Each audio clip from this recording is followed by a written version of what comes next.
예, 우리는 계속해서 사도행전의 메시지를 함께 나누고 있습니다. 얼마나 감사한지 모르겠어요. 이 사도행전의 메시지는 바로 온누리교회가 세워진 그 기초가 되는 말씀이기도 하고, 또 온누리교회가 처음 세워질 때 가졌던 그 꿈의 기초이기도 하기 때문이에요. 하영재 목사님께서 온누리교회 하나님의 비전을 받고 세우실 때 바로 그 교회의 꿈, 바로 사도행전적 교회의 꿈, 그 꿈으로 이 교회가 시작된 것이거든요. 그래서 사도행전의 메시지 처음 시작할 때도 함께 나누었듯이 온누리교회 역사상 이번이 사도행전이 세 번째 전해지고 있는 것입니다.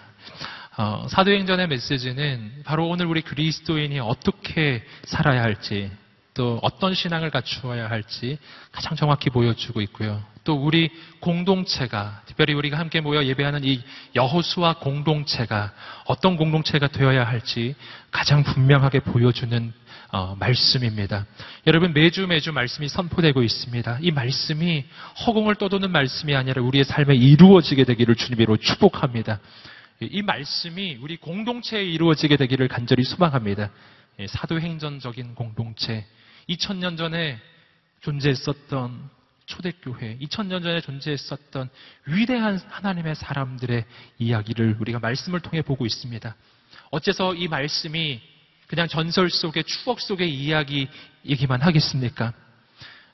왜 2000년 전에 예수님의 제자들과 초대교회의 성도들이 우리와 전혀 다른 종류의 사람들이겠습니까? 동일하다는 것이죠. 그들에게 역사하셨던 하나님이 동일합니다. 우리가 믿는 그 하나님이 동일합니다. 여러분, 오늘 우리가 말씀을 받을 때 믿음으로 받으면 우리의 인생도 공동체도 새로워질 줄 믿습니다. 오늘 그 마음을 가지고 이 말씀을 함께 나누고자 합니다. 사도행전 전체를 요약하는 구절은 사도행전 1장 8절이라고 할 수 있어요. 사도행전 1장 8절을 다시 한번 우리 자막을 통해서 한번 보기를 원합니다. 함께 읽어보겠습니다. 시작.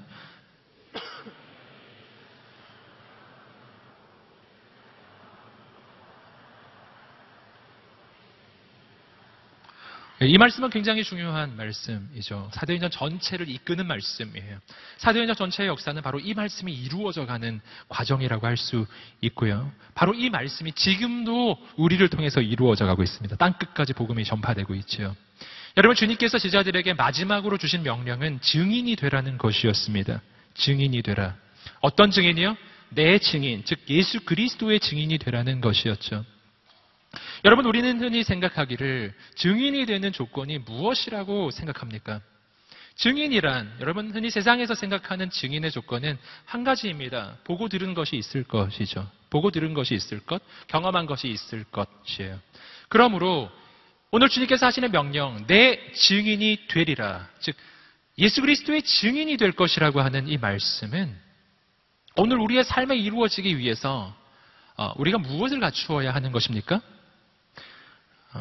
세상적인 기준으로 보자면은 예수 그리스도의 증인이 되려면 예수님을 보고 듣고 경험한 그 경험이 있으면 되는 것이죠.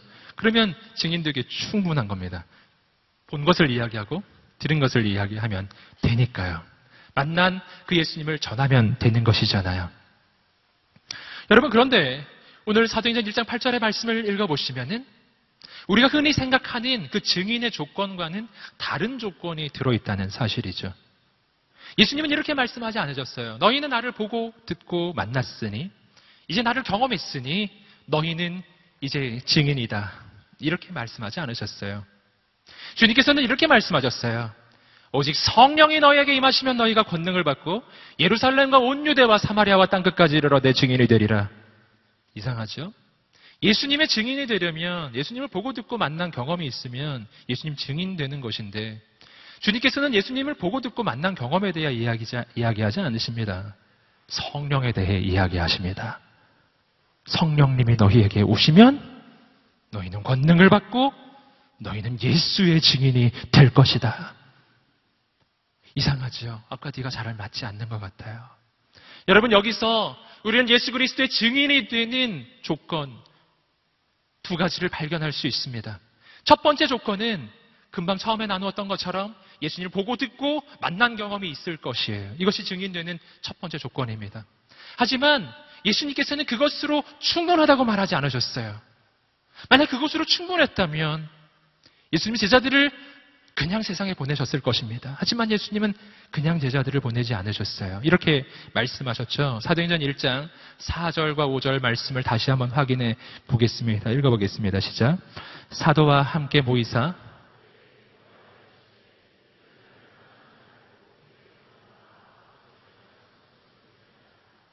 요한은 물로 세례를 베풀었으나 너희는 몇 날이 못되어 성령으로 세례를 받으리라 하셨느니라. 자, 이 말씀을 보세요. 이 말씀은 예수님의 제자들을 향해서 하시는 마지막 말씀 가운데 한 부분입니다. 우리가 이미 한번 확인하셨던 것이죠. 오늘 이 말씀을 다시 한번 확인합니다. 이 당시에 예수님의 제자들은 이미 예수 그리스도의 증인이 될 수 있는 조건을 갖추었다 할 수 있어요. 3년 동안 예수님과 함께 했고 예수님의 말씀을 들었고 그리고 예수 그리스도의 십자가와 부활도 경험하였습니다. 이만큼 예수님을 경험한 사람이 역사상 누가 있겠어요? 예수님의 제자들은 그 모든 것을 다 경험한 사람들이에요.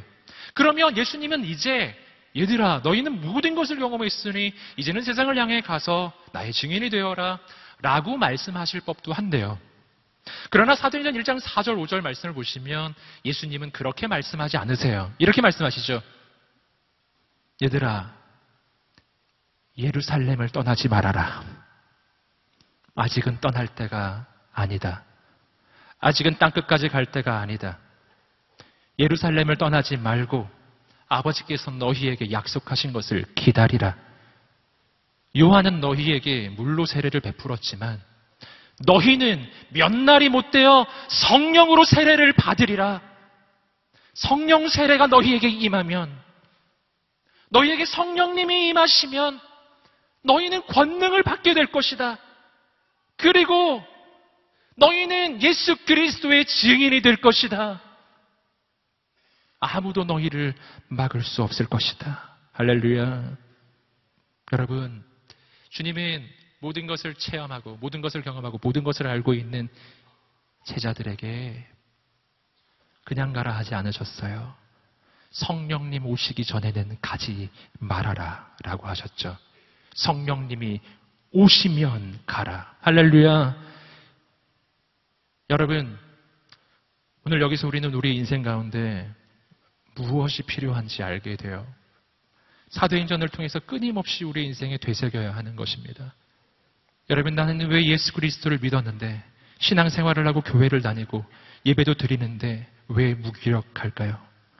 왜 나는 예배를 드리고 예배에서 은혜를 받은 것도 같은데 왜 내 마음에는 복음을 전할 마음이 생기지가 않을까요?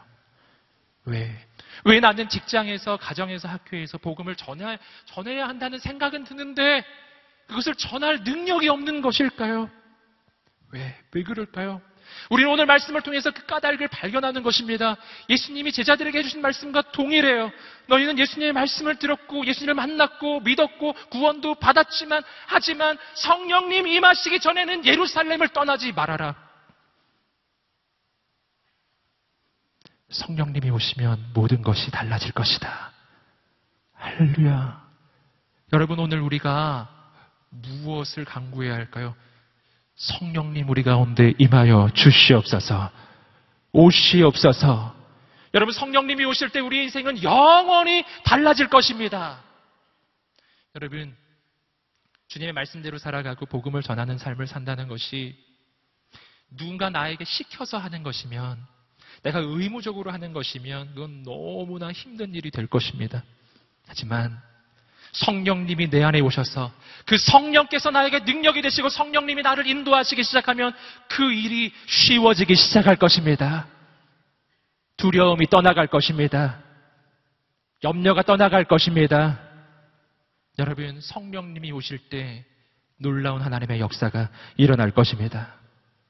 여러분, 그런데 주님의 말씀 가운데 우리는 한 가지 중요한 사실을 발견해야 합니다. 그것은 사도행전 1장 8절의 말씀은 잘 살펴보면 명령형이 아니라 약속형이라는 것이죠. 오직 성령이 너희에게 임하시면 너희가 권능을 받고 예루살렘과 온 유대와 사마리아와 땅끝까지 이르러 내 증인이 되거라 라고 말씀하지 않으셨어요.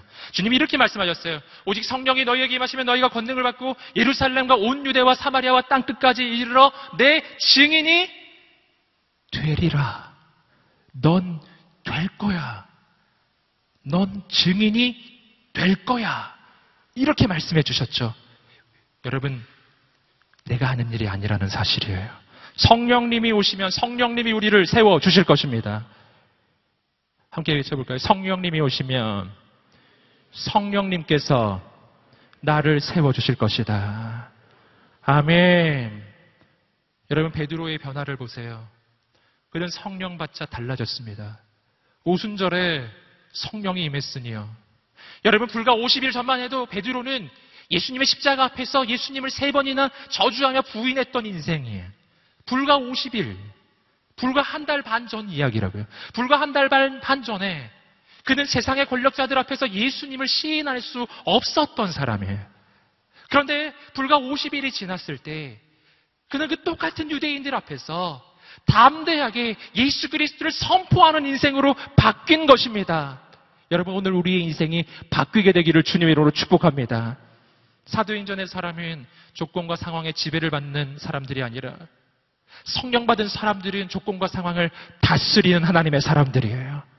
성령님께서 그들의 길을 열어주십니다. 여러분, 우리는 매주 그 성령 받은 사도행전의 사람들이 어떤 사람들인지 말씀을 통해 확인하시는 거예요. 오늘 우리가 확인하는 사람은 바로 빌립이라고 하는 사람입니다. 이분은 우리가 몇 주 동안 함께 보셨던 분이에요. 이분은 초대교회 7 집사님 중에 한 분이시죠. 집사님이라는 사실이에요. 빌립 집사님. 초대교회 집사님들은 왜 이렇게 훌륭한지 도저히 따라가기가 어려워요. 하지만 왜 초대교회 집사님만 훌륭하겠습니까? 이 시대의 집사님도 훌륭하실 줄 믿습니다. 집사님, 축복합니다. 집사님이 훌륭하시니 장로님은 얼마나 더 훌륭하시겠어요? 여러분, 빌립 집사님, 그분, 성령님이 임하셨을 때, 그때 빌립 집사님이 얼마나 놀라운 일이 일어납니까? 우리는 말씀을 통해서 보았습니다. 빌립 집사님이 사마리아로 갔을 때 세상은 그가 쫓겨갔다고 여겼지만 그러나 쫓겨간 게 아니었죠. 그가 사마리아로 가자 사마리아 땅에 부흥의 역사가 임하기 시작해요. 할렐루야. 여러분, 이것이 우리가 말씀을 통해 확인했던 이야기입니다. 사도행전의 사람들, 성령받은 하나님의 사람들, 생명을 소유한 하나님의 사람들은요, 핍박을 하면 할수록, 박해를 하면 할수록, 공격을 하면 할수록 더 위축되고 줄어드는 것이 아니라 핍박을 할수록 더 크게 퍼져가요. 마치 바이러스를 보유한 사람이 어딘가를 가면 그곳에 있는 모든 사람에게 바이러스가 퍼지듯이, 마치 민들레 홀씨가 있는데 그 홀씨를 가만히 내버려두면 뭉쳐있지만요, 치면 어떻게 됩니까? 민들레 홀씨가 날려가기 시작하죠. 온 사방에 씨가 퍼집니다. 그리고 온 사방에서 민들레가 자라나기 시작하는 거예요. 여러분, 생명을 소유한 사람, 성령님이 함께 하시는 사람, 아무도 막을 수 없는 사람. 빌립이 사마리아로 갑니다. 사마리아에 부흥이 일어나요. 오늘 말씀은 그 상황에서 일어난 사건입니다. 우리 함께 말씀을 보시겠습니다. 우리 함께 오늘 말씀 26절 말씀을 읽어보시겠습니다. 시작.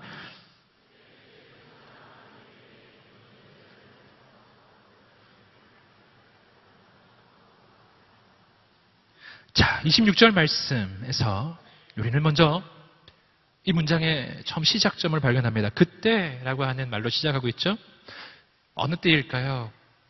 이 사건은 시간적 배경이 있다는 사실이죠. 이때는 조금 전에 말씀드린 대로 빌립이 사마리아로 가서 복음을 전했고 사도들이 와서 그 땅에 성령이 임하고 놀라운 부흥의 역사가 사마리아 땅에 일어나고 있는 시점이었어요.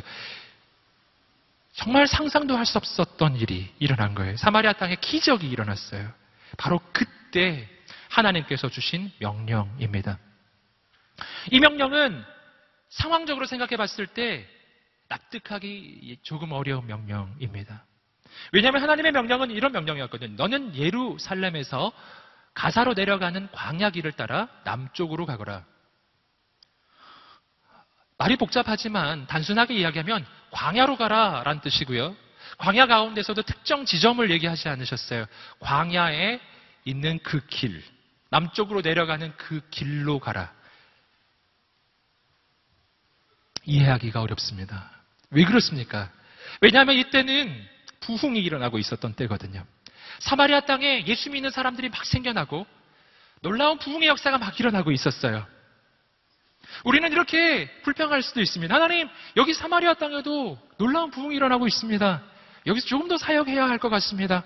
여기서 프로그램을 하고 여기 교회를 세우면 얼마나 놀라운 일이 일어날까요, 하나님? 여기서 조금 더 있게 해주십시오. 뭐 이렇게 말할 수도 있을 것 같아요. 그렇게 부흥이 일어나고 있는 거예요. 그런데 하나님께서는 지금 빌립에게 그렇게 사람들이 막 부흥이 일어나는 많은 사람이 죽게 돌아오는 그 현장을 버려두고 광야로 가라고 하시는 거예요. 사람이 없는 곳이죠. 광야는 사람이 없는 곳이에요. 더군다나 어딜 가야 할지 특별한 지점을 지정하지 않으셨어요. 광야의 길로 가라. 그냥 그 길로 그냥 내려가라. 말도 안 되는 명령이지 않습니까? 여러분, 그런데 오늘 말씀에서 중요한 것은 이 말도 안 되는 명령에 빌립이 순종한다는 거예요. 여러분, 여기서 우리는 우리의 인생 가운데 선택과 결정을 할 때 아주 중요한 기준 한 가지를 발견할 수 있습니다. 오늘 우리 인생의 선택의 기준이 어떤 곳을 가야 하느냐. 여러분, 이해가 되는 곳이 아니라 주님께서 부르시는 곳으로 가는 하나님의 사람들이 되시기를 주님의 이름으로 축복합니다. 우리의 인생에 왜 새로운 일이 일어나지 않는가? 우리의 인생은 이렇게 오랫동안 신앙생활을 했는데 왜 별다른 일이 일어나지 않는가? 왜 그럴까요? 우리는 말씀을 통해서 발견하는 것입니다. 내 인생에 새로운 일이 일어나지 않는 이유는 내가 언제나 이해가 되는 곳, 납득이 되는 곳, 내가 보기에 정말 이해가 잘 되는 그런 곳으로만 다니고 있기 때문이에요. 내가 어떤 선택을 합니까? 이해가 잘 되는 선택이죠. 내가 보기에 납득이 되고, 내가 보기에 이 길이 맞는 것 같고, 내가 보기에 좋은 길, 내가 보기에 이익이 되는 것 같은 그런 길, 늘 그런 길만 다니기 때문에, 늘 그런 선택만 하고 있기 때문에 언제나 내가 예상했던 정도의 일만이 나타나는 것입니다. 새로운 일이 일어나지 않는 거예요. 여러분, 내가 생각할 수 없었던, 내가 상상도 할 수 없었던 새로운 하나님의 역사를 기대하십니까? 그렇다면 내가 생각도 할 수 없었던, 상상도 할 수 없었던 주님의 부르심에 순종해 보십시오. 그러면 내가 생각할 수 없는 새로운 일이 일어나기 시작할 것입니다. 여러분, 내가 이해가 되는 곳이 아니라 주님께서 부르신 곳으로 나아가는 오늘 우리의 인생이 되시기를 주님의 이름으로 축복합니다. 내가 이해가 되는 곳으로 가면 이해가 되는 일이 일어날 것입니다. 이해가 안 되는 곳을 가면 이해할 수 없는 초자연적인 하나님의 기적을 보게 될 것입니다. 주님의 부르심만이 내 인생의 유일한 기준이 되시기를 주님의 이름으로 축복합니다. 여러분, 우리의 젊은 날에 해야 될 매우 중대한 결단이에요. 우리의 젊은 날, 앞으로 10년, 20년, 30년, 40년을 여러분 살아가실 텐데, 100세 시대에 50년, 70년, 100년을 여러분 살아가실 텐데, 여러분 10년, 20년, 30년 살아보지 않아도 미래가 뻔한 인생이 있어요. 뻔한 거예요. 너무 뻔해요. 안 살아봐도 뻔해요. 여러분, 저는 하나님께서 여러분의 인생을 그렇게 짓지 않으셨다고 믿습니다. 오늘 여러분의 인생 가운데, 우리의 인생 가운데 하나님의 역사가 일어나게 되기를 주님의 이름으로 축복합니다. 오늘 말씀을 통해서 또 한 가지 발견하는 것이 있습니다. 그것은 빌립은 주의 음성을 들었다는 사실이죠. 빌립은 지금 주의 음성을 듣고 있어요. 광야의 길을 따라 내려가라. 이 음성을 들은 거예요. 이해하기 어려운 명령을 지금 듣고 있습니다. 여러분, 오늘 우리도 주의 음성을 듣게 되기를 간절히 소망합니다. 또 오늘 우리는 왜 주의 음성이 들리지 않을까요? 왜 예수님의 음성, 성령께서 내게 말씀하시는 그 음성이 들리지 않을까요? 여러분, 그 까닭을 우리는 말씀을 통해 발견하는 거예요. 내가 주의 음성이 들리지 않는 이유는 내가 주님의 그 음성 앞에 순종할 결단을 하고 있지 않기 때문이라는 사실이에요. 빌립은 어떻게 그 음성을 듣습니까? 빌립은 순종의 결단을 하고 있기 때문이에요. 순종의 결단을 해야 주의 음성이 들리기 시작할 것입니다. 여러분, 오늘 우리의 인생에 하나님께서 무슨 말씀을 하시든지 어떤 말씀을 하셔도 말씀만 하옵소서, 내가 그 말씀대로 순종하겠습니다. 우리에게 이 믿음의 결단이 있게 되기를 주님의 이름으로 축복합니다. 그러면 그때부터 주님의 음성이 들리기 시작할 거예요. 우리 함께 한번 따라해 보실까요? 주님, 말씀만 하옵소서, 제가 순종하겠습니다. 아멘. 여러분, 이렇게 이 고백이 진짜 내 마음 중심으로부터의 고백이라면 바로 지금부터 주의 음성이 들려올 줄 믿습니다. 오늘 이 시간이 그 음성 앞에 순종하는 인생이 되시기를 주님의 이름으로 축복합니다. 하나님의 기적이 일어나기 시작할 것입니다. 계속해서 27절과 28절의 말씀입니다. 함께 27절, 28절입니다. 시작. 그래서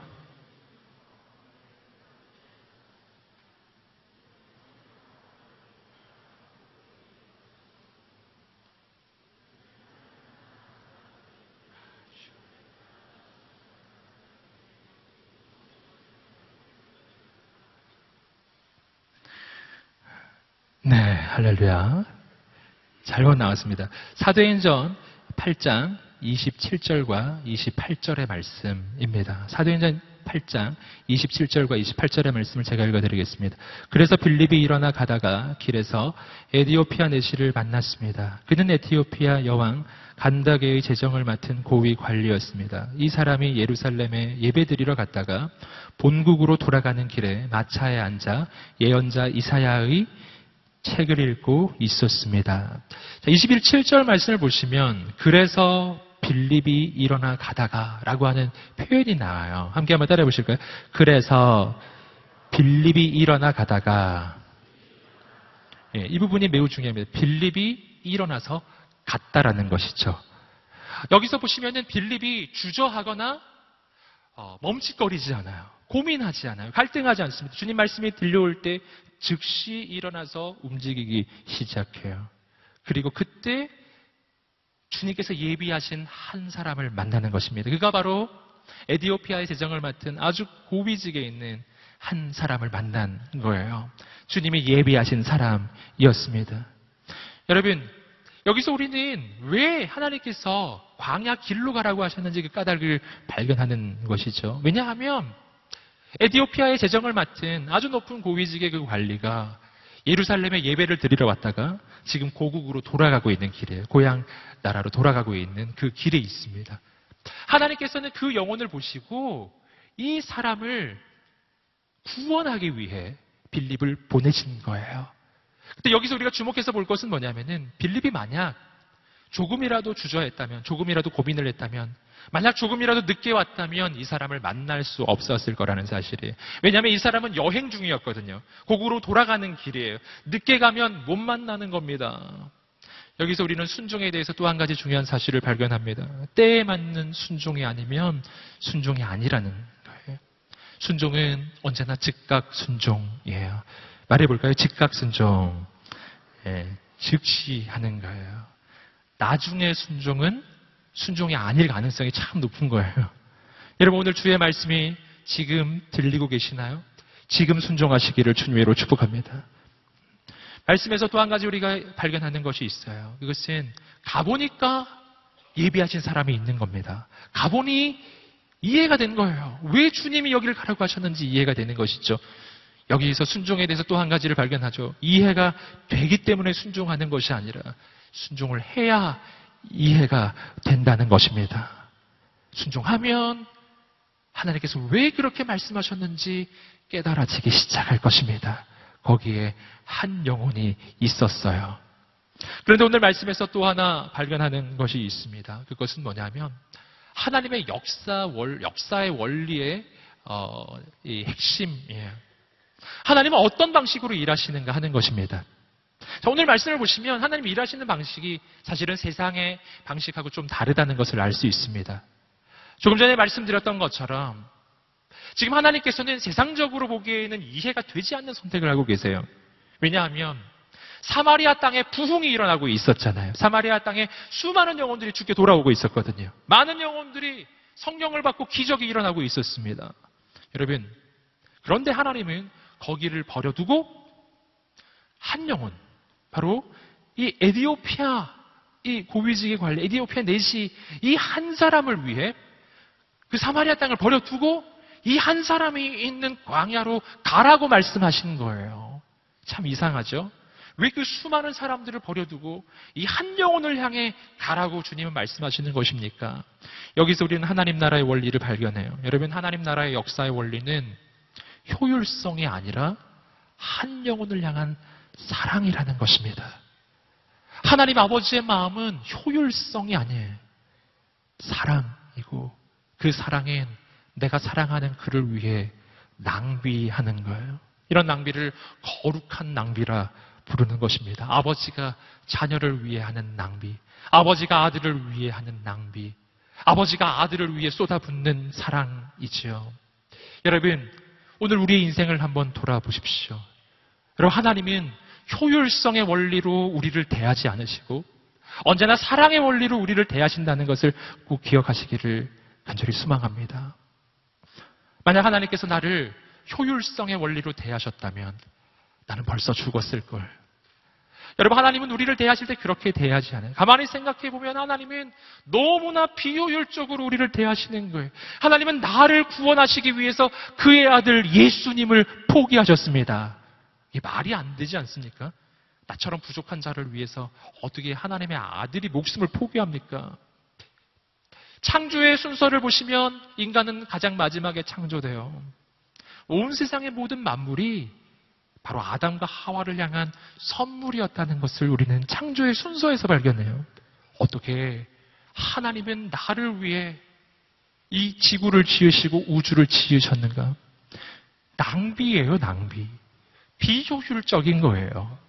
여러분, 그러나 하나님은 기꺼이 그 비효율적인 선택을 하시는 분이세요. 왜냐하면 하나님은 나를 사랑하시기 때문입니다. 여러분, 하나님이 여러분을 사랑하십니다. 이것을 꼭 믿으십시오. 성경을 보시면 목자의 이야기가 나오죠. 목자의 선택도 비효율적이에요. 한 목자가 잃어버린 한 마리의 양을 찾아서 떠납니다. 어떻게 하고요? 99마리의 양을 두고 한 마리를 찾아 떠납니다. 너무 비효율적이죠? 너무나 비효율적이잖아요. 어떻게 그 한 마리 포기해버려야죠. 근데 포기하지 않고 한 마리를 찾아갑니다. 근데 참 신기하죠? 이렇게 비효율적인 것처럼 보이는 이 선택이 가장 놀라운 하나님의 역사를 만든다는 것입니다. 목자의 마음. 여러분, 다시 한번 생각해 보십시오. 100마리의 양이 있었어요. 한 마리 양을 잃어버렸습니다. 목자가 그 한 마리를 찾아갑니다. 그 한 마리를 위해서 목숨 걸고 찾아가는 목자를 바라보면서 99마리의 양이 무슨 생각을 했을까요? 우리 목자 나쁜 목자 이랬을까요? 아니죠. 우리 목자 참 좋은 목자. 우리 이 목자한테 꼭 붙어 있어야겠다. 이런 생각하지 않았겠어요? 한 마리, 내가 길을 잃어도 저 목자는 나를 찾아오겠구나. 이렇게 생각하지 않겠어요? 하지만 만약 양 한 마리를 잊어버렸는데 목자가 한 마리 버리면은 남은 99마리가 무슨 생각을 했을까요? 빨리 도망쳐야겠다. 이 목자는 믿을 만한 목자가 아니야. 참 신기하게 99마리를 버리고 한 마리를 찾아가는 것, 가장 비효율적인 것처럼 보이지만 그 선택이 바로 공동체를 세우는 선택이에요. 그 선택 위에 공동체는 세워지고 교회는 세워지고 교회가 견고해집니다. 여러분, 비효율적인 것이 비효율적인 것이 아닌 거예요. 세상에서 보기에 효율적인 것이 진짜 효율적인 것도 아닌 거예요. 아버지의 마음이 실은 가장 효율적인 것입니다. 여러분, 오늘 우리 마음에 그 마음이 회복되기를 간절히 소망합니다. 오늘 목자의 마음이 회복되기를 간절히 소망합니다. 한 영혼을 향한 마음이, 아버지가 날 그렇게 대해주셨으니까요. 한 영혼을 향한 마음이에요. 여러분, 쏟아붓는 마음입니다. 아버지가 날 그렇게 대해주셨던 것처럼 그렇게 나도 한 영혼을 그렇게 대해주는 겁니다. 여러분, 이 마음을 품고서 세상을 향해 나아가는 것입니다. 사마리아 부흥하는 공동체를 버려두고 광야에 한 영혼을 향해 가는 빌립의 마음이에요. 오늘 우리에게 회복되어야 할 마음입니다. 오늘 이 한 영혼을 바라보면서 또 한 가지 발견하는 것이 있습니다. 그것은 이 한 영혼이 하나님이 예비하신 사람이었다는 거예요. 오늘 말씀을 보시면 이 에디오피아 내시는 예루살렘 땅에 예배를 드리러 온 사람입니다. 왜 예배 드리러 왔을까요? 먼 외국 사람이. 이 사람은 영원을 향한 갈망, 구원을 향한 갈망이 있는 사람인 거예요. 그는 예루살렘 땅에 와본 거예요. 거룩한 땅 예루살렘 땅에 예배를 드리러 왔고, 그리고 그는 고국으로 돌아가는데 돌아가면서도 책을 읽고 있어요. 그것은 성경책이었어요. 이사야를 읽고 있었어요. 이사야 53장 부분을 읽고 있었어요. 여러분, 이 사람은 갈망이 있는 사람이에요. 준비된 사람이에요. 예수 그리스도를 전하기만 하면 영접할 사람, 구원받을 한 사람입니다. 하나님께서 준비하신 한 사람입니다. 그는 많은 것을 가졌고 높은 자리에 올랐지만 만족함이 없었던 거예요. 영원한 갈망이 있었던 한 사람입니다. 여러분, 여기서 우리는 전도가 무엇인지 발견해요. 여기서 우리가 발견하는 것은 뭐냐면 빌립이 이 사람을 설득하지 않지 않습니까? 이 사람에게 그냥 복음을 전하기만 했어요. 근데 그가 단번에 그 복음을 받아들입니다. 이 사람은 준비된 사람이었어요. 누가 이 사람을 준비시키셨을까요? 하나님께서 준비시키신 것입니다. 할렐루야. 하나님께서 준비시키신 사람이에요.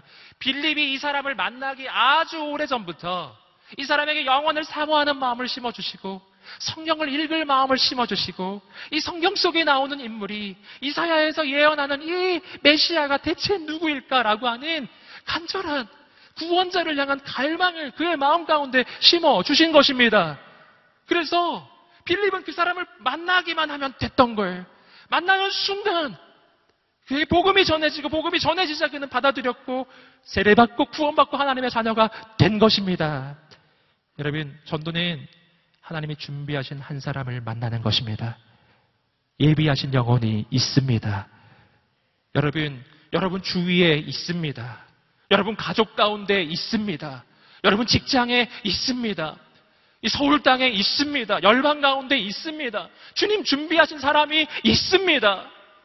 누군가 와서 빌립처럼 한마디만 해주기를 기다리는 사람이 있습니다. 딱 한마디를, 예수님이 구원자라고, 예수님을 믿으면 인생이 달라진다고 그렇게 말해줄 사람이에요. 여러분, 지레 짐작하고 포기하지 않으시기를 주님으로 축복합니다. 제가 터키에 갔다 왔다고 말씀드렸잖아요. 터키에 가서 만난 선교사님에게 이야기를 들었어요. 전에도 말씀드렸지만 그 선교사님이 아주 성공적인 선교사역을 하신 분이거든요. 그 땅에서 교회를, 현지인 교회인데 50명의 교회예요. 작은 것 같죠? 결코 작지 않아요. 왜냐하면 그 땅의 인구는 8천만 명인데 예수 믿는 사람은 4천 명이기 때문이에요. 계산이 잘 안 되시죠? 8천만 분의 4천 한번 해보세요. 0.000 몇 퍼센트가 나옵니다. 그 중에 50명, 현지인 50명의 교회, 놀라운 교회. 그 교회에서 분립개척한 교회가 2개가 있어요. 현지인 지도자가 막 세워지는 거예요. 놀라운 일이 일어나는 거예요. 어떻게 그렇게 했을까요?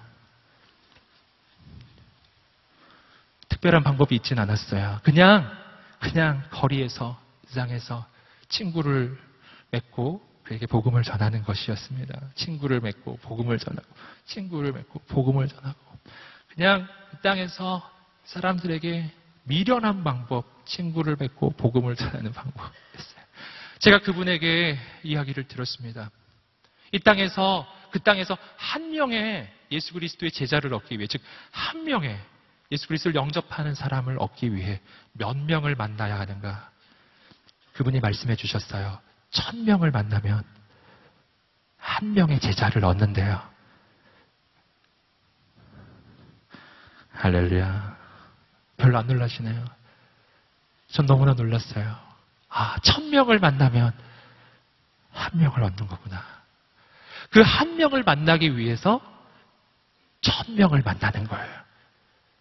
1000명을 만나면 그 1000명 중에 한 명이 이 에티오피아 내시 같은 사람이 있는 거예요. 준비되었던 한 사람. 제발 누군가가 내게 예수님에 대해서 말해주기만을 기다리고 있었던 그 한 사람이 있는 거예요. 여러분, 이 땅에도 그런 사람이 있는 줄 믿습니다. 서울 땅에도 있습니다. 여러분, 노방전도 안 된다고, 관계전도 잘 안 된다고, 친구들 아무리 전도해도 잘 안 된다고, 물론 안 되시죠. 1000명 하셨습니까? 옆 사람에게 한번 말해볼까요? 1000명 하셨나요? 네. 여러분, 1000명 만나면 한 명을 얻는다고 해요. 그 교회에 50명의 제자가 있었어요. 할렐루야. 몇 명을 만나셨을까요? 여러분, 저는 오늘 우리 마음에 새로운 영적인 결단이 있게 되기를 주님으로 축복합니다. 한 두세 번 해보고 안 된다 포기하지 않으시기를 주님으로 축복합니다. 우리를 기다리는 한 영혼이 있더라는 것입니다. 복음을 전하는 것은 헛되지 않습니다. 1000명에게 전해서 한 명이 돌아온다면 그 한 명이 1000명을 변화시키는 사람이 될 것입니다. 할렐루야. 저는 오늘 우리 인생 가운데 새로운 믿음의 도전이 있게 되기를 소망합니다. 계속해서 29절 말씀은 이렇게 이야기하고 있습니다. 읽어보겠습니다. 시작. 그때 성령께서 빌립에게, 자, 29절에서 가장 중요한 부분은 그때라고 하는 표현입니다. 함께 외쳐보겠습니다. 그때. 예, 그때예요. 그때 성령님이 말씀하셨어요. 저 마차로 다가가거라. 여러분, 이때는 언제냐면은 이 빌립이 성령님의 음성에 순종을 해서 그 광야의 길 가운데 가서 그를 보았던 바로 그 순간입니다. 여러분, 그때가 되자 성령님께서 빌립이 무엇을 해야 할지 알려주시는 거예요. 여러분, 믿음으로 순종해서 가면 뭘 해야 할지 성령님께서 알려주실 것입니다. 여러분, 이 부분은 아주 중요한 사실, 중요한 교훈을 알려주고 있습니다. 여러분, 오늘 우리 인생 가운데 하나님의 역사를 경험하기 어려운, 하나님의 기적을 경험하기 어려운 아주 중대한 한 가지 이유가 있습니다. 그것은 내가 가는 이 길에 대한 마스터 플랜을 다 알아야만 가겠다고 하는 그 생각 때문이에요. 사실 저도 그런 사람 중에 한 명이에요. 제가 너무 잘 알아요. 전 다 이해되고 다 납득돼야, 다 납득되지 않으면 잘 안 움직이는 스타일이거든요. 저도 그래요. 전 여러분 가운데 혹시 그런 분이 있다면 그 생각 바꾸시기를 주님으로 축복합니다. 왜냐하면 하나님의 방법은 그런 방법이 아니기 때문에. 하나님은 마스터 플랜 전부를 보여주지 않으세요. 언제나 한 발짝을 보여주시는 거예요. 아브라함에게 이렇게 말씀하셨어요. 너는 본토 친척 아비 집을 떠나 내가 내게 지시할 땅으로 가라. 어느 땅? 지시할 땅. 이런 말도 안 되는 명령이 어디 있어요? 아직 지시를 안 한 거예요. 네. 아직 지시를 안 한 거예요. 목적지 가면 알려주겠다. 일단 출발해라. 일단 출발. 할렐루야. 어디로 갈지 모르잖아요. 일단 출발하면 하나님이 알려주신대요. 할렐루야. 여러분, 뭘 해야 될지 모르겠어요. 광야 길로 가라. 아니, 거기 가서 뭘 하나요? 누가 있나요? 일단 가라. 가보니 사람이 있었어요. 그 사람을 보니까 성령님이 말씀해 주셨어요. 저 마차로 다가가라. 여러분, 하나님의 음성은 순종할 때 또 들려집니다. 순종하면 또 들려집니다. 또 들려집니다. 더 구체적이 될 것입니다. 첫 발을 내디디셔야 해요. 마스터 플랜은 처음에 알게 되는 것이 아니라 마지막에 알게 되는 것입니다. 30절 말씀을 계속해서 읽어보시겠습니다. 시작. 빌립이 마차로 달려가서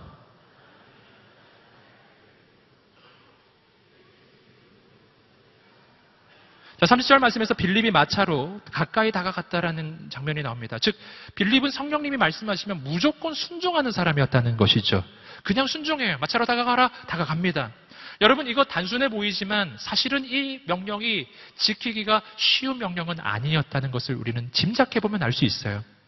이 사람은 에티오피아의 고위직 관리입니다. 내무부 장관과 같은 사람, 재정부 장관과 같은 사람인데, 여러분, 그가 지금 마차를 타고 가고 있다면 그 주변에 그를 호위하는 군사가 없었을까요? 분명 있었을 것입니다. 군사가 호위하고 있고 가까이 가기 쉽지 않은 거예요. 보디가드들이 있었을 거예요. 여러분, 근데 주님께서 말씀하십니다. 가까이 다가가라. 마음에 이런 생각이 들었을까? 아니, 가까이 다가가다가 제지를 당할 텐데요. 가까이 다가가서 뭐라고 하죠? 할 말이 없는데. 가까이 다가가면 저 사람이 나를 받아줄까요? 온갖 생각이 아마 다 들 것입니다. 온갖 생각이 다 들어서 하나님, 안 될 것 같아요. 포기. 그러면 사도행전 8장은 없는 거예요. 없는 거예요. 근데 빌립이 어떻게 했냐면은 마차로 다가가라. 보니까 호위하는 사람도 있고 안 받아줄 것 같기도 하고 하여튼 그런데 하나님이 가라고 말씀하세요. 그러면 가는 겁니다. 여러분, 오늘 우리 인생에 순종이 있게 되기를 주님으로 축복합니다. 갑니다, 그냥. 근데 신기한 일이 일어났어요. 가니까 그냥 가는 거예요. 놀라워요. 아무도 제지하지 않았어요. 갔는데 무슨 말을 해야 될지 생각이 나기 시작해요. 지금 읽고 있는 것이 이해가 되십니까? 이 생각이 나요. 이 말이 그냥 나온 말이 아니죠. 성령님께서 이 빌립에게 이 말 하라고 말씀해 주신 줄 믿습니다. 빌립이 순종하며 말하는 거예요. 그거 이해되십니까?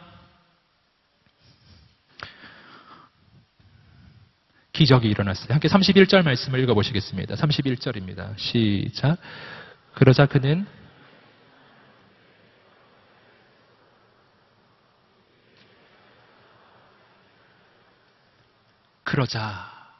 빌립이 그렇게 이야기를 하자 그가 말합니다. 설명해 주는 사람이 없는데 어떻게 내가 이해가 되겠습니까? 일이 좀 올라오시죠?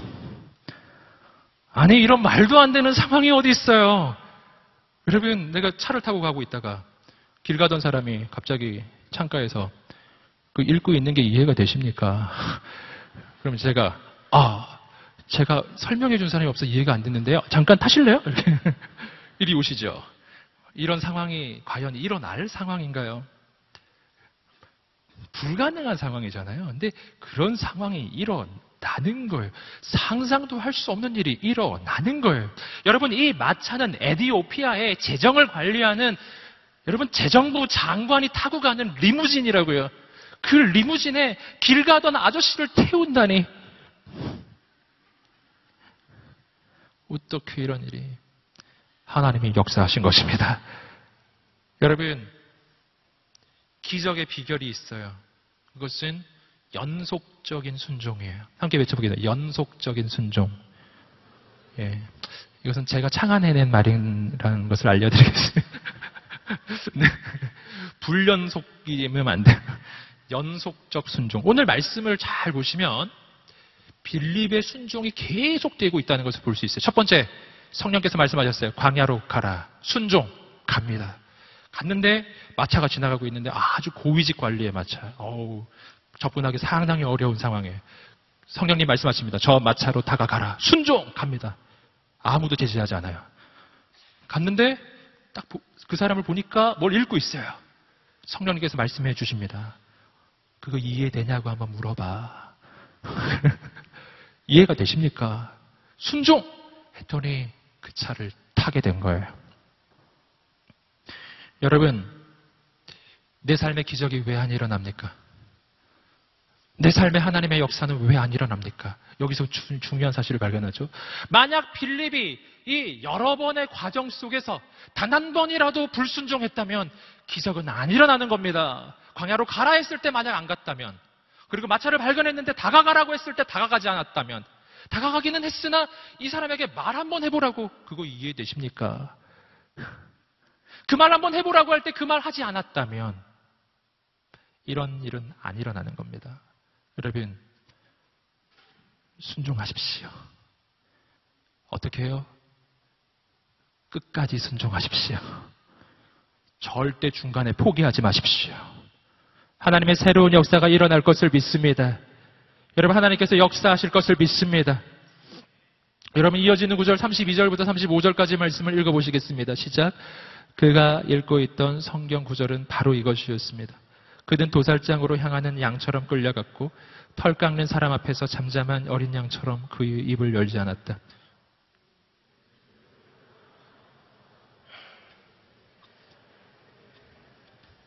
누가 이 세대의 약함을 말로 다 표현할 수 있겠는가? 그 내시가 빌립에게 이 말은 누구를 두고 한 말입니까? 예언자 자신을 두고 한 말입니까? 아니면 다른 사람을 두고 한 말입니까? 라고 물었습니다. 그러자 빌립이 그의 입을 열어 바로 그 성경 구절로부터 시작해서 아멘. 자, 말씀을 보시면 그가 읽고 있었던 이사야 부분은 이사야 53장, 바로 고난당하는 메시아 예수 그리스도의 십자가를 예언하는 부분이었습니다. 바로 예수님을 가리키는 부분이었죠. 이 에디오피아 내시에게 의문이 생깁니다. 이 사람이 누구일까? 분명 이 사람이 메시아일 텐데, 구원자일 텐데, 이 구원자는 누구일까? 구원자를 향한 갈망. 그 소리를 듣고 빌립이 말합니다. 그는 예수님이십니다. 여러분, 복음은 예수 그리스도입니다. 이것을 마음에 새기세요. 기독교 신앙의 본질은 무엇입니까? 나는 왜 교회를 다닙니까? 나는 왜 예배에 나와 있습니까? 이렇게 말하진 마세요. 좀 더 마음이 편해지려고요. 좀 더 행복한 삶을 살고 싶어서요. 성공하고 싶어서요. 그건 복음이 아닙니다. 우린 그런 걸 복음이라고 부르는 게 아니에요. 복음은 내 인생이 죄로 인해 죽을 수밖에 없었는데 예수 그리스도의 십자가의 희생으로 내가 살게 되었다는 것입니다. 그게 복음이에요. 이 복음을 위해서 예수 그리스도께서 자신을 내어주셨고 내가 이 구원을 받는 길은 오직 한 길, 예수님을 믿는 그 길밖에 없는 거예요. 신앙의 핵심은 예수 그리스도이십니다. 여러분, 복음은 예수님이에요. 오늘 우리의 인생 가운데, 오늘 이 시대 가운데 문제가 무엇입니까? 오늘 그리스도인이 너무나 많은데, 이 땅에 교회가 너무 많은데 왜 이렇게 문제가 많을까요? 그 까닭이 있어요. 그 까닭은 복음의 본질을 전하지 않기 때문이에요. 복음의 본질은 좀 더 나은 삶이 아니고 성공하는 삶도 아니고 평안한 삶도 아니고 복음의 본질은 예수 그리스도이십니다. 오늘 우리의 입술 가운데 이 말을 할 수 있어야 합니다. 예수 믿으세요. 함께 말해보겠습니다. 예수 믿으세요. 아멘. 고통받는 자에게 가서 예수 믿으세요 라고 말해야 합니다. 절망 가운데 있는 사람에게 가서 예수 믿으세요 라고 말할 줄 알아야 합니다. 저는 오늘 우리의 입술에 예수가 있게 되기를 간절히 소망합니다. 아멘. 그 복음이 전해지자 기적이 일어나요. 함께 36절부터 38절까지 말씀을 읽어보겠습니다. 시작. 그들이 길을 따라 내려가다가 물이 있는 곳에 이르게 되자 내시가 말했습니다. 보시오, 여기 물이 있어. 내가 세례를 받지 못할 이유가 어디 있겠소? 그리고 내시는 마차를 멈추라고 명령했습니다. 그리하여 빌립은 내시와 함께 물로 내려가 그에게 세례를 베풀었습니다. 복음을 듣자 그는 바로 반응합니다. 준비된 영혼에, 한 사람의 준비된 영혼. 그는 바로 받아들입니다. 그리고 바로 세례 받습니다. 여러분, 세례는 과거가 죽고 예수님과 함께 새로운 나로 다시 태어나는 거예요. 그런데 그리스도 예수 안에 있는 자에게는 결코 정죄함이 없나니 이는 그리스도 예수 안에 있는 자, 성령의 생명의 성령의 법이 죄와 사망의 법에서 너를 해방하였습니다. 그리스도 안에 있는 자는 새로운 피조물이라. 이전 것은 지나갔으니 보라 새 것이 되었도다. 여러분, 구원은 새 것이 되는 것입니다. 구원은 해방되는 것입니다. 인생이 영원히 바뀌는 것입니다. 여러분, 복음을 전할 때 이 영적 확신을 품으시기를 주님의 이름으로 축복합니다. 마지막으로 39절 40절 말씀 읽어보시겠습니다. 시작. 그들이 물에서 나오자 주의 성령께서 빌립을 데리고 가셨습니다.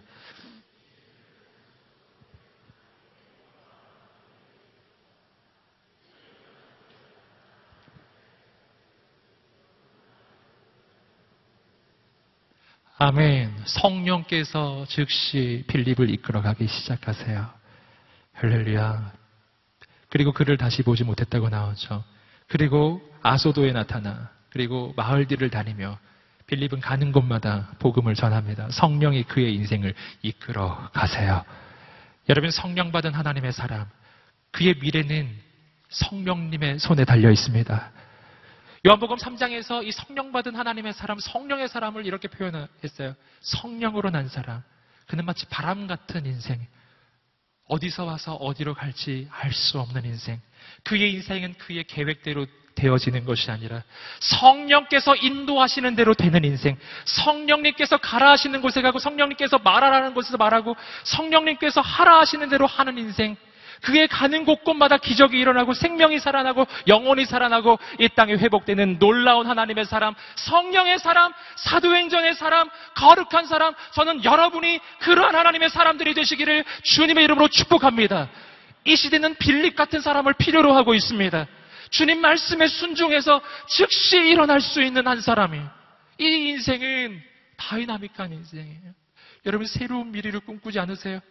여러분, 우리의 젊은 날에 그냥 세상 사람들이 예상할 수 있는 인생 말고요, 세상 사람들이 꿈꾸는 세상의 가치 말고요, 정말 새로운 인생, 상상도 할 수 없었던 새로운 미래.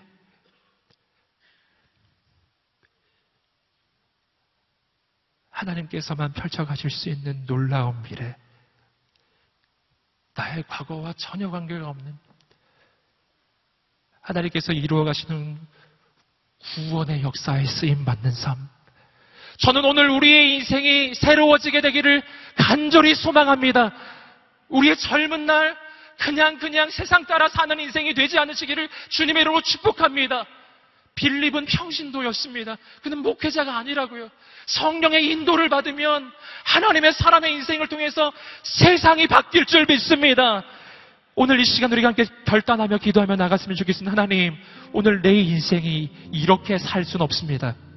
아버지, 증인되기 원합니다. 성령님, 오늘 이 시간에 임하여 주시옵소서. 우리 예배 가운데 주의 영으로 충만하게 임하여 주시옵소서. 오직 성령이 너희에게 임하시면 너희가 권능을 받고 예루살렘과 온 유대와 사마리아와 땅끝까지 이르러 내 증인이 되리라.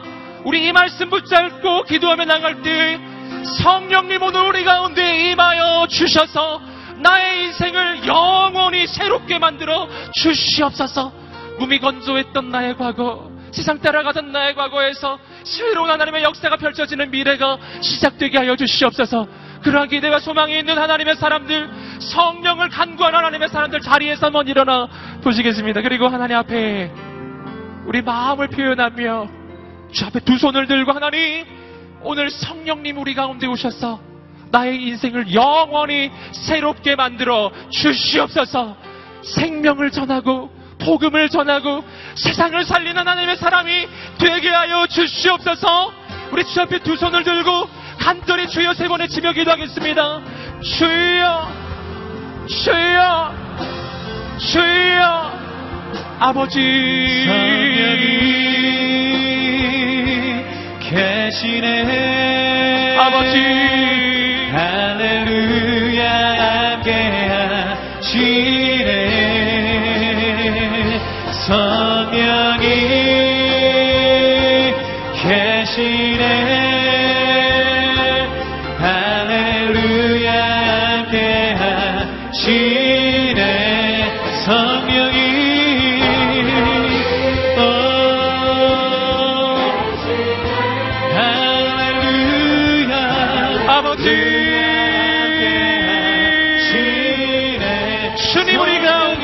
주옵소서. 하나님, 행하소서. 역사하소서. 하나님, 할렐루야, 함께 하시네. 아버지, 저리 가르며 주께 기도하며 나가는 영혼들을 주님 세워주시옵소서. 믿음의 결단을 주시옵소서. 믿음의 선택을 주시옵소서. 하나님 아멘. 할렐루야 함께하시네. 성령이 주님 계시네. 성령님 성령님 함께하시네. 임하여 주시옵소서. 하나님 임하여 주시옵소서. 하나님 할렐루야 함께하시네. 좁은 길을 걸으며 밤낮 기뻐하는 것 주의 영이 함께하리라. 성령님 우리 가운데 임하소서. 오직 성령이 너희에게 임하시면 너희가 권능을 받고 예루살렘과 온 유대와 사마리아와 땅끝까지 이르러 내 증인이 되리라. 오늘 모든 심령에 주의 영을 부어 주시옵소서. 용기를 주시옵소서. 담대함을 주시옵소서. 여러분 오늘 빌립의 인생에 어떻게 이 하나님의 역사가 일어납니까? 순종함이지요. 이해가 되지 않아도 납득이 되지 않아도 주의 음성이라면 그 길 따라 가는 것입니다. 한 영혼을 향한 그 마음으로 가는 것입니다. 아버지를 향한 그 마음으로 우리가 나아가는 것입니다. 오늘 이 시간에 다시 한번 기도하며 나아갈 때 하나님 우리 마음에 순종하는 마음을 부어 주시옵소서. 주님 무엇을 말씀하시든지 그 말씀을 붙잡는 믿음을 주시옵소서. 그 순종을 위해 나에게 필요한 것이 있습니다. 한 영혼을 향한 사랑, 주님 주신 그 한 영혼, 가족이 될 수도 있습니다. 직장 동료가 될 수도 있습니다. 이 땅에 있는 수많은 영혼들이 될 수 있습니다. 하나님, 한 영혼을 향한 사랑을 부어 주시옵소서. 내 마음에 그 사랑을 회복시켜 주셔서 순종함으로 복음을 전하는 거룩한 하나님의 사람이 되게 하여 주시옵소서. 주 앞에 두 손을 들고 다시 한번 자신의 인생을 의탁하며 주여 세 번의 지명 기도하겠습니다. 주여, 주여, 주여, 아버지, 아버지, 주께 기도하며 나가는 영혼들마다 주의 손으로 붙잡아 주시옵소서. 주의 영으로 임하여 주시옵소서. 하나님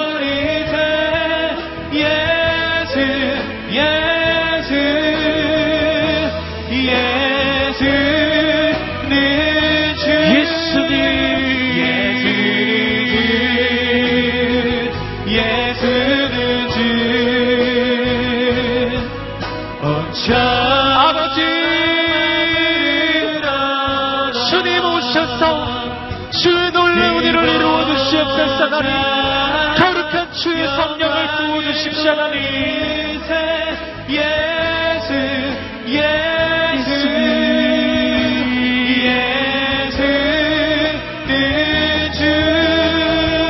예수는 주, 예수는 주, 예수님 천하만 부르라. 그 보좌 영광을 돌리세. 예수, 예수,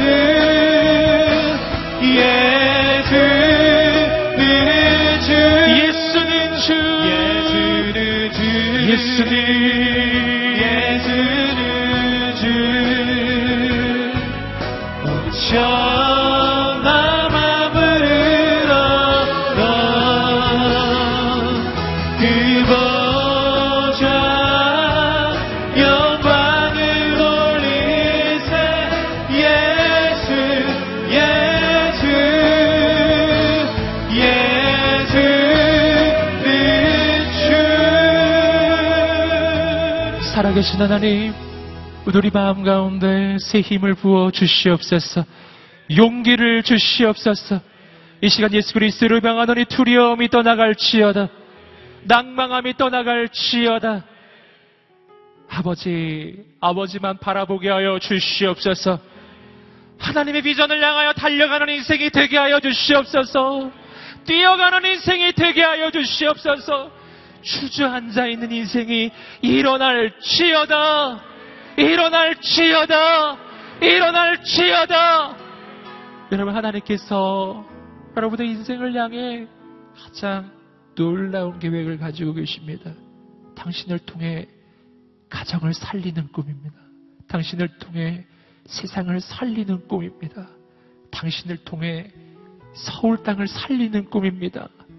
오늘 우리에게 이 꿈이 회복되게 하여 주시옵소서. 하나님, 우리가 가는 곳곳마다 하나님의 역사가 일어나게 하여 주시옵소서. 아버지 하나님, 우리에게 믿음을 부어 주시옵소서. 용기를 부어 주시옵소서. 하나님께서 이루어가실 놀라운 역사를 바라보게 하여 주시옵소서. 우리가 기도하며 나갈 때 하나님, 새 일을 이루어 주시옵소서. 주님께서 이루어가실 놀라운 일들을 기대하고 소망합니다. 감사를 드리며 예수님의 이름으로 기도드립니다. 아멘. 살아계신 하나님께 감사와 찬양의 박수를 올려드리겠습니다. 주님을 찬양합니다. 좌우에 있는 분들에게 이렇게 한번 인사해 주시겠습니다. 하나님께서 당신을 통해 놀라운 일을 이루실 것입니다. 여러분, 너무나 격려하고 축복합니다. 오늘 예배를 마치기 전에 한 가지 중요한 순서를 가지고자 합니다. 그것은 우리 공동체에서 또 귀하게 섬기시다가 하나님의 새로운 부르심을 따라 새로운 공동체로 이동하시게 된 두 분의 교육자님이 계십니다. 우리 계속 늘 사회 보시느라고 늘 접했던 우리 홍기환 목사님, 그리고 또 배잉삼 전도사님이십니다. 홍기환 목사님께서는 이제 다음 주부터 J4U 공동체, 바로 양재 안에 있죠. 오전 11시 30분에 기쁨몰에서 예배한 J4U 공동체 담당으로서 말씀을 전하고 또 인도하게 되셨습니다. 축복해 주시고요. 우리 배잉삼 전도사님은 역시 양재 안에 있는데 허브대학부에 가셔서 또 섬기게 되셨습니다. 우리 두 분께서 여러분에게 기도 제목을 잠시 나누겠습니다. 박수로 시작하겠습니다. 3년을 섬겼습니다. 짧다면 짧고 길다면 길었던 시간입니다. 변하지 않는, 부끄럽지 않고 후회하지 않는 목회자가 되겠습니다. 초심을 잃지 않는 하나님의 아들이 되겠습니다. 생명의 호흡이 닿는 그날까지 열심으로 달리는 열정의 목회자가 되겠습니다. 감사합니다.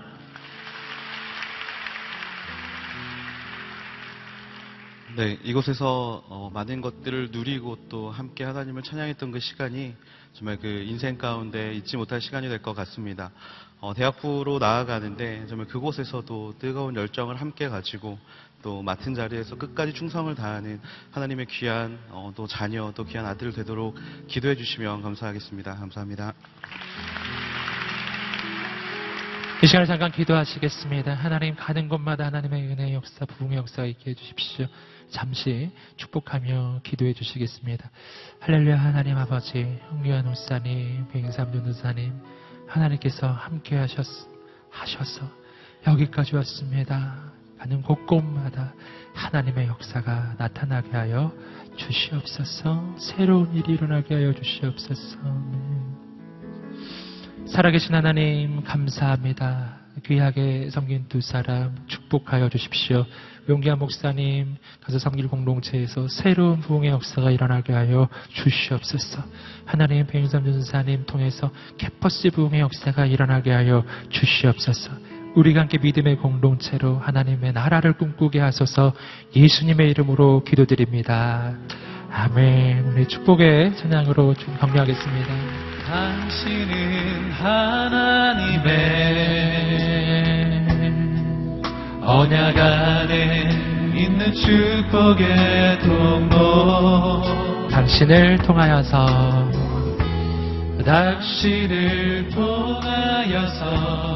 열방이 주께 돌아오게 돼. 우리 축복과 격려의 박수를 보내주시겠습니다. 아멘. 하나님께서 이뤄가실 역사를 기대합니다. 우리 함께 자리에서 일어나셔서 봉헌으로 저 앞에 기도하며 나아가도록 하겠습니다. 하나님 감사합니다. 주님께서 베풀어 주신 크신 은혜 감사하여 작은 물질을 주 앞에 구별하여 드렸습니다. 물질만이 아니라 우리의 인생도 미래도 젊음도 다 주께 드리오니 하나님의 놀라운 역사에 쓰임받게 하여 주시옵소서. 하나님, 우리를 통해 이 땅 가운데 생명이 흘러가게 하여 주시옵소서. 지금은 우리 주 예수 그리스도의 은혜와 하나님의 사랑과 성령의 교통하심이 오직 성령님의 인도하심에 이끌려 이 땅에 복음을 전하고 생명을 전하기로 결단하는 모든 하나님의 사람들 머리 위에, 이 민족과 열방과 모든 선교사님들 머리 위에 지금부터 영원까지 함께 하시기를 간절히 축원하옵나이다.